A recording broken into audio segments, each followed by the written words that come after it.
Hello everybody, my name is Aceface. We're going to be testing out a Cerberus for T4 Dark Abyss. Big changes have occurred in the Uprising expansion. We've got alterations to the stats of heavy assault cruisers, and they've had their bonuses changed, or at least many of them have had their bonuses changed, Cerberus included. The big change to the Cerberus is that it's got now a shield boost bonus, so it's actually going to be able to get some serious shield boosting capabilities, even with basic shield boosters. So if we look here, 9 personalization, equipment. We've got just a medium shield booster Cerberus, 30 gigajoules to spare. I think we should probably use a large one because this just feels unnecessary to have so much excess cap, especially in the dark side. But this Cerberus will be used then for T4 Darks. We're going to be going with like full damage here, Rigor, Flare Catalyst, and a Webifier. Hopefully it'll go good. We're going to be so much more tankier than we were previously in a Cerberus because we're going to have that shield boost capability. Like, look at this, 136 HP per second. I think it could be though that I've got the crystal implants. Yeah, I'll remove the crystal implants, but even then, a lot of shield boosting capabilities from just one medium shield booster. I think I will try, if the tank still doesn't feel that great, we'll put a large shield booster, but I have high hopes they'll work well. An option I was thinking that we could have is to have a large shield booster. Could perhaps have the Gist one, because I think the Gist is able to fit. Let's see now. Gist, C-type, large. No, okay, the power grid is a bit of a problem. Gist X-type. Gist X-type is pretty good. It's very lenient on the capacitor. The large cap battery takes a lot of cap. We can see here if we could have like a Thucker maybe. Thucker large cap battery. No, I can't really do that. I think we would have to then go with something like a diagnostic system, power diagnostic system, improves our power grid a bit. Even then I don't think it'll be enough. Worst comes worst, you could always go with a Thurifier cap battery, but that's so expensive. Like a large cap battery, just about. Probably a rig would do a better job actually. I know, we'll see, but for now we'll go with a medium shield booster. We need some drones. I think I had some drones in here. No, I didn't. I thought I bought some drones. What happened to them? I've got no ammunition as well in this fit. We have to change the ammunition a bit. So we'll have some EM. Have a lot of kinetic, and we can have some Caldari Navy, Scourge, because that'll be good for application. And then what we can have is we can have some drones, some Hornet IIs. Good to have. And there we go. Okay. So we'll just delete this and add this. Now we can have more fits with the uprising expansion, so I'm really happy about that. Fit to active ship, buy all. We'll remove the clone from this ship. Let's see if we can just remove this, we don't need that. And also grab a filament. See how this goes. We will have a lot more tank than before.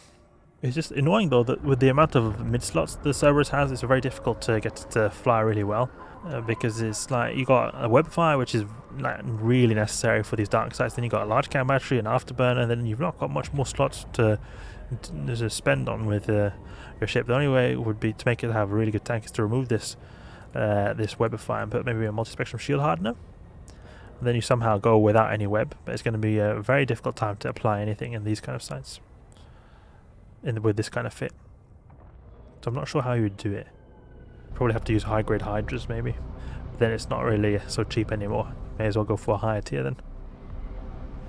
So we'll see how this goes with one web. Hopefully is this no, Marasi, I want to go to perimeter please, thank you.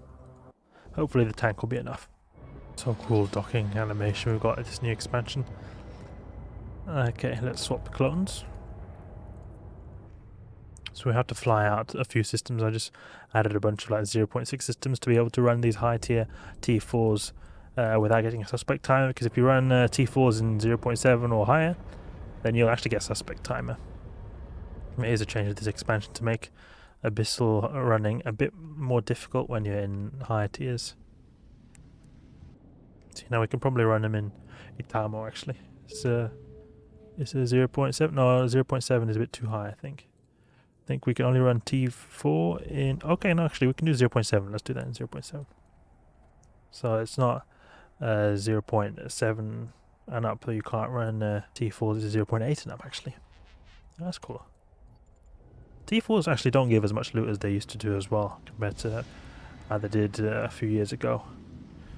So I think it's quite justifiable that they are at this they've got this penalty. Can warp to some structure. There's nearby. There's nothing really nearby, everything 10 AU away. We can make a safe. So you can see here, Cataclysmic, for example, T6. Suspect if 0.8, 0.7, or 0.6. And you've got T4. It will be only suspect if you're in a 0.8. And it can't be activated at all in 1.0 or 0.9. No abyssal filaments at all can be activated there. Okay, let's do this. First filament for the uprising expansion. Hopefully it goes good. Hope we don't go pop, because we're not going to have as much shield boosting capabilities as we had with those. Yeah, 88 actually, that's not a whole lot. We've got very good resist though. Renewing Leshak. Let's go. We've got so much cap. That's our main advantage, but I feel like we could utilize our cap a bit more, like just to have a bigger shield booster, drain a bit more of the cap, but it's okay because it's not like we need to have, like, there's so much cap to spare, especially when we're missing a lot of damage by going really fast in the dark side. Oh, we're pretty fast, 1k a second. What's our range? 34 kilometers. Go for that renewer. Deploy the drones. Let's go. And get that by adaptive cache as well. 1k a second exactly. 1.1k a second. These drones can attack the rogue drones maybe? Can land a volley on that by adaptive cache. Oof, destroyed. That was really fast. Feels really good, but this is a really easy wave. The Leshak waves, there's nothing to at all be impressed about. Can Webify that Leshak. Got a little bit of ISK, hardly anything. I think the Cerberus might still be like a good high tier filament runner, and like a T4 budget runner being a bad option for it, because just due to the slot layout, it's hard to bling this really hard. You sort of need to have high grade hydras to be able to apply it really well and have a good tank at the same time. But I think that tanking, and just in general, using it for T5 and T6 is going to be a lot easier than it was previously. So I can see this being a lot more popular. I think it's still going to be like pretty like niche to high tier filaments, but it's going to be a lot easier to run them there. And it might be a bit easier to run them in the lower tiers like we're doing now, but I still don't think it's going to be as easy as doing, say, a Gila or something like that. On the cheap, that is. But maybe it isn't. Well, who knows? I think it all depends what kind of dead space shield booster you've got, actually. Wait, did I not have Caldari Navy? I thought I had Caldari Navy, Caldari Navy missiles. What happened to those? One? Are you kidding me? One? One? Oh no, we just added one. We didn't add enough, because I really thought I did. Let's add all these and hope we can apply with rage. Let's get a bit closer. Deploy those drones. Who is attacking me? These Damovics. We can web him now. Oh, we can apply a bit better with the web, perhaps. They're still going to be pretty bad. If we can survive this, that'll be good, because it's actually a pretty dangerous situation we're in now that we're not able to use Caldari Navy, because all this small stuff is going to hit us real good. There's going to be no mercy shown from these small guys. Seems like we're applying alright, getting 900 volley. 2000 damage. Let's see what is the resist. Okay, so actually I think it is perfect application. 900 damage with the 2k volley with a 56% resist. What was it? 53% resist. That's actually perfect application when you take into consideration the resists. It's good, it's good. It's not going to be the same situation when it comes to the Damovics, definitely not. Maybe have the drones go for that by adaptive. Great, okay. Let's go for this Damovic now. I mean, we're hitting with a pretty high amount of DPS. 850 DPS is no joke. Oh, and all things considered, look at that, 3 ghosters as well. So we will apply even better when we get through these guys. Let's check it out. Have they altered the application bonuses maybe? I feel like the tank is fine, but I can hear new sound effects. I think it's from Blasted. They've changed a bunch of sound effects. But the VLF waves are not at all good waves to test your tank, because they have so low damage. So even though we're tanking so well here, it's like nothing to be impressed about. No, whatever you're tanking in a Velo wave is one of the lowest damage waves that exist. Plus they're probably missing a lot, especially these Velo drones, because of the dark side making their range worse. Let's go for this Damovic over here. Maybe if we pull some range, it usually affects it. Yeah, you can see it goes up to 200 now that we pulled a bit of range. Or maybe it could be that we're in this structure as well. Let's go for this ghosting. Oh, 800 volley. 600 volley. Whoa. Why are we getting so good damage? I think it could be that we're moving in a certain direction. That went fast. Oof. That's actually really good application. I don't know, have they changed the... I can check here. Cerberus. Caldari. Remove and replace all bonuses with max velocity. That's the only bonus you got, max velocity. No application bonuses. We've got good rigs for application. We've also got a ballistic control system that affects application. That could be something. We've got the Polybolos over here. I'm really impressed how well the Rage was able to apply to the Damavix. That was impressive. Even though they're Velas, they're usually a bit more difficult a bit easier to apply than regular Damavix. I'm still impressed. Okay, deep watcher wave, let's go. So this should be easy to do. So thankfully we'll very likely survive because deep watchers are very easy. Like we'll get full application to them. These cruisers and frigates, they should go down eventually. Ephialtes charging at full speed. Oh, we've got all these new sound effects. We'll get some big volleys, 1k volleys. Oh, that is half the... Look how quickly he went and melted that guy. Yeah, we're getting really good application with just one web. Application is so good, actually. If we had Caldari Navy, it would be... I think actually Rage might even be better than Caldari Navy because we're applying so well. Maybe not to this frigate. Ooh, they're making special sounds. The sound effects are really cool that they sound so much better than they previously did. Definitely to frigates, Caldari Navy is better, but it feels like Rage is really good with this fit to cruisers. I think it's because we've got those two really good tracking rigs, or the application rigs. It could also be that my character's got good skills. I'm unsure why we're applying so well to those Ephialtes. Usually I'm not able to apply that well.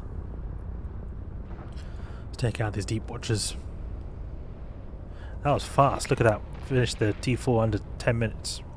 We'll probably all go over 10 minutes by the time we destroyed them, but we'll basically come to a safe spot within 10 minutes. Feels very good. Okay, one deep watcher down, one more to go. We took him out in just over a minute. Yeah, the Cerberus feels really good.